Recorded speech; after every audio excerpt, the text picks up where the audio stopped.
Motorists driving in London whose vehicles don't meet particular emission standards will be charged £12.50 a day, as the city's Ultra Low Emission Zone has been expanded to cover all London boroughs. Typically, this impacts those with older cars. But in this video, I'll show you how to check if you'll be charged, plus what to do if you've been wrongly penalised. The Ultra Low Emission Zone, or ULEZ, came into effect in April 2019, operating 24 hours a day, 7 days a week, every day of the year except for Christmas Day.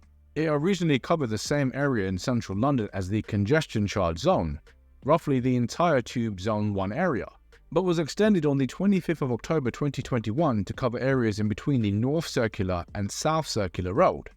It's been extended again to cover all London boroughs, and means that the ULEZ now includes key destinations such as Heathrow Airport, Wembley and Twickenham Stadiums, Chessington World of Adventures Resort, Hampton Court Palace and Richmond Park.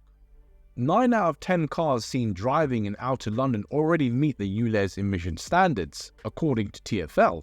It is, however, older vehicles that are most likely to be impacted. To check if you'll need to pay the ULEZ charge, head to the TfL website and input your registration number. I'll leave that link in the description box below for you. Vehicles that are non-compliant, meaning the ULEZ fee will have to be paid, include petrol cars and vans that do not meet Euro 4 standards, diesel cars and vans that do not meet Euro 6 standards, motorbikes that do not meet Euro 3 standards. The rules on paying the ULEZ charge are as follows. The charge is £12.50 a day for most affected vehicle types, including cars, motorcycles, and vans that weigh up to and including 3.5 tons. You can pay the charge up to 90 days before travelling if you know you're going to be driving within the zone. You have to pay by 11:59 PM on the third day following the journey if you fail to pay in advance. The charge only applies when you drive, including whenever you move your vehicle. It does not apply on days when your vehicle is stationary or parked. It also applies regardless of where you live, as there is no residence discount. If you fail to pay on time, you risk getting a penalty charge notice.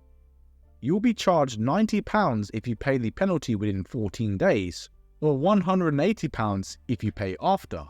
There are several ways to pay the charge. Online, head to the TfL website. You'll need to register your vehicle if you've not already done so. Autopay.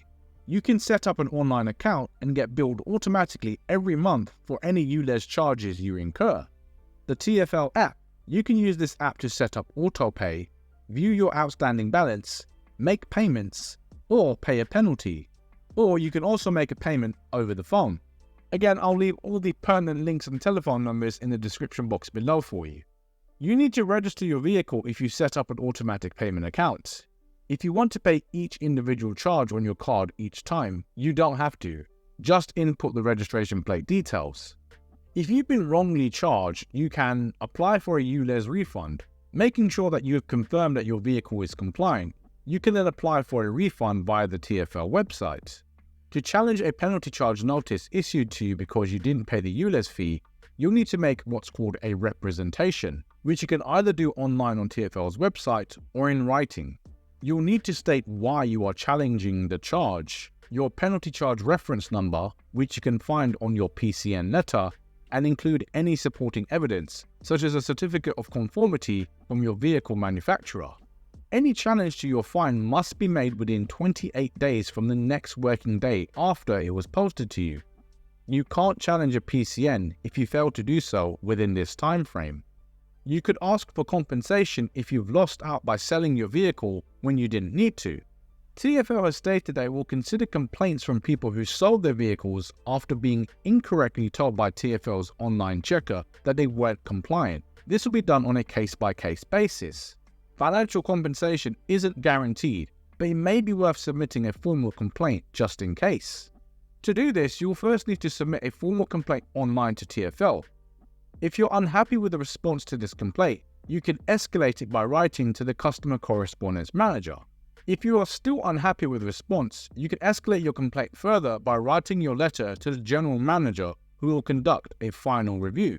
If you followed all of these stages and are still not happy, you can contact by writing to the local government ombudsman. I'll leave all of the pertinent addresses in the description box below for you. If you have a vehicle that does not meet emissions requirements, you could either sell it or scrap it. However, make sure you check the value of your vehicle online first to see where you can get the best deal. You can do this for free on many car trading websites.